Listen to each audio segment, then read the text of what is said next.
ಇದೇ ವಿಷಯವಾಗಿ ಚರ್ಚೆ ಮಾಡೋದಕ್ಕೆ ಮನೋಶಾಸ್ತ್ರಜ್ಞರಾದಂತಹ ಅಕ್ಷರ್ ದಾಮ್ಲೆ ಅವರು ನಮ್ಮ ಜೊತೆಗಿದ್ದಾರೆ. ಸರ್ ನಮಸ್ತೆ.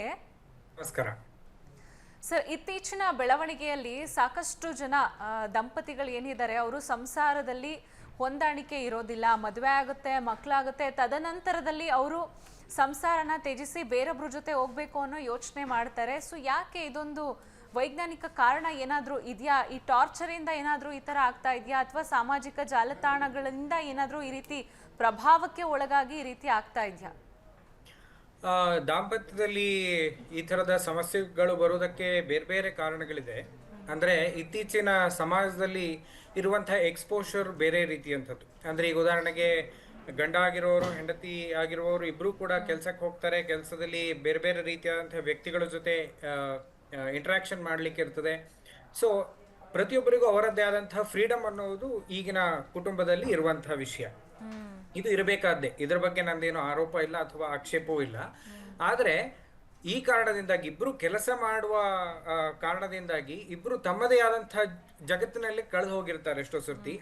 ಆ ಕಾರಣದಿಂದಾಗಿ ಮದುವೆಯಲ್ಲಿ ಅಥವಾ ದಾಂಪತ್ಯದಲ್ಲಿ ಇರಬೇಕಾದಂತಹ ಒಂದು ಪ್ರೀತಿ ಇರಬಹುದು, ಅಥವಾ ವಾತ್ಸಲ್ಯ ಇರಬಹುದು, ಅಥವಾ ಇಮೋಷನಲ್ ಶೇರಿಂಗ್ ಇರಬಹುದು, ಈ ತರದ್ ಯಾವುದು ಅಲ್ಲಿ ಸಿಗ್ತಾ ಇರೋದಿಲ್ಲ. ಹಾಗಾದಾಗ ಎಲ್ಲಿ ಅವರಿಗೆ ಆ ತರದ ಸೆಲೆಗಳು ಸಿಗ್ತವೋ ಅಂತಲ್ಲಿ ಅವ್ರು ಎಷ್ಟೋ ಸರ್ತಿ ಆಕರ್ಷಣೆಗೆ ಒಳಗಾಗುವಂತ ಸಾಧ್ಯತೆಗಳು ಜಾಸ್ತಿ ಇರ್ತವೆ.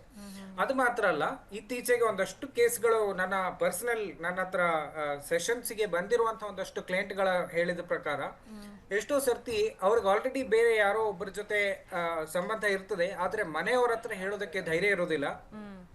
ಆ ಕಾರಣದಿಂದಾಗಿ ಮನೆಯವರ ಒತ್ತಾಯಕ್ಕೆ ಮದುವೆ ಆಗ್ತಾರೆ. ಆದ್ರೆ ಮದುವೆ ಆದ ಮೇಲೆ ನಾನು ಯಾರ ಜೊತೆ ಇರಬೇಕು ಅಂತ ಆಸೆ ಪಟ್ಟಿದ್ನೋ ಅವ್ರ ಜೊತೆ ಇರ್ಲಿಕ್ಕೆ ಆಗ್ತಾ ಇಲ್ವಲ್ಲ, ಇವ್ರ ಜೊತೆ ಇರ್ಲಿಕ್ಕೆ ಒಂಥರ ಮಾನಸಿಕವಾಗಿ ಒಂಥರ ಕನೆಕ್ಷನ್ ಇರುವುದಿಲ್ಲ. ಅಷ್ಟೊತ್ತಿಗೆ ಅವ್ರಿಗೆ ಇಂಥ ವ್ಯಕ್ತಿ ಜೊತೆಗೆ ಇರುವುದರ ಬದಲು ಅಟ್ಲೀಸ್ಟ್ ನಾನು ಯಾರನ್ನು ಇಷ್ಟಪಟ್ಟಿದ್ದೇನೋ ಅವ್ರ ಜೊತೆ ಇರುವುದೇ ಒಳ್ಳೇದು ಅಂತ ಅನಿಸ್ಲಿಕ್ಕೆ ಶುರು ಆಗ್ತದೆ. ಹಾಗಾದಾಗ ಮತ್ತೆ ಎಲ್ಲೋ ದಾಂಪತ್ಯದಲ್ಲಿ ಬಿರುಕುಗಳು ಉಂಟಾಗ್ತವೆ. ಸೊ ಬಹುಶಃ ನಾವು ದಾಂಪತ್ಯಕ್ಕೆ ಕಾಲಿಡುವ ಮುಂಚೆ ನನ್ನ ದಾಂಪತ್ಯ ಜೀವನ ಹೇಗಿರಬೇಕು ಅನ್ನೋದ್ರ ಬಗ್ಗೆ ಕ್ಲಾರಿಟಿ ಇರುವುದು ಇಬ್ರಿಗೂ, ಗಂಡಿಗೂ ಹೆಣ್ಣಿಗೂ ಇಬ್ರಿಗೂ ಮುಖ್ಯ ಅಂತ ನನಗನ್ನಿಸ್ತದೆ. ಆ ಕ್ಲಾರಿಟಿ ಇಲ್ಲದಿರುವುದೇ ಈಗ ಎಷ್ಟೋ ರೀತಿಯ ಬಿರುಕುಗಳಿಗೆ ಕಾರಣ ಆಗಿದೆ ಅಂತ ನನ್ನ ಭಾವನೆ. ಓಕೆ ಸರ್, ಈಗ ದಾಂಪತ್ಯ ಅಂತ ಅಂದ್ರೆ ಅದು 7 ಜನ್ಮದ ಸಂಬಂಧ ಅಂತ ಹೇಳ್ತಾರೆ. ಬಟ್ ಇದರಲ್ಲಿ ಪರಸ್ಪರ ಗೌರವಗಳು ಕಡಿಮೆ ಆಗ್ತಾ ಇದೆ, ಗಂಡಿಗಾಗಿರ್ಬೋದು ಅಥವಾ ಹೆಣ್ಣಿಗಾಗಿರ್ಬೋದು. ಏನ್ ಹೇಳ್ತೀರಾ ಇದ್ರ ಬಗ್ಗೆ? ಖಂಡಿತವಾಗ್ಲು ಮ್ಯೂಚುವಲ್ ರೆಸ್ಪೆಕ್ಟ್ ಅನ್ನೋದು ಪ್ರತಿ ಒಂದು ರಿಲೇಶನ್ಶಿಪ್ ಅಲ್ಲೂ ನಾವು ಪ್ರಮುಖವಾಗಿ ನೋಡುವಂಥದ್ದು. ಇನ್ಫ್ಯಾಕ್ಟ್ ನಾನು ರಿಲೇಶನ್ಶಿಪ್ ಬಗ್ಗೆನೆ 5 pillars ಆಫ್ ರಿಲೇಶನ್ಶಿಪ್ ಅಂತ ಒಂದು ಟೆಡೆಕ್ಸ್ ಸ್ಪೀಚ್ ಕೂಡ ಮಾಡಿದ್ದೆ. ಅದರಲ್ಲಿ 5 ಪಿಲ್ಲರ್ಗಳನ್ನ ನಾನು ಹೇಳ್ತೇನೆ. ಮೊದಲನೇದು ಟ್ರಸ್ಟ್ ಅಂದ್ರೆ ನಂಬಿಕೆ, ಎರಡನೇದು ಅರ್ಥ ಮಾಡ್ಕೊಳ್ಳುವಂಥದ್ದು ಅಂಡರ್ಸ್ಟ್ಯಾಂಡಿಂಗ್, ಆಮೇಲೆ ಇನ್ನೊಂದು ಫ್ರೀಡಮ್ ಅಂದ್ರೆ ಸ್ವಾತಂತ್ರ್ಯ. ಅಂದ್ರೆ ಒಂದು ರಿಲೇಶನ್ಶಿಪ್ ಅಲ್ಲಿ ಇದ್ದೇವೆ ಅಂದ ತಕ್ಷಣ ನಾವು ಒಬ್ಬರ ಮೇಲೆ ಇನ್ನೊಬ್ಬರು ಅವಲಂಬಿತರಾಗಿಯೇ ಇರಬೇಕಾಗಿಲ್ಲ, ನಮ್ಮದೇ ಆದಂತಹ ಸ್ವಾತಂತ್ರ್ಯವನ್ನು ಹೊಂದಬಹುದು.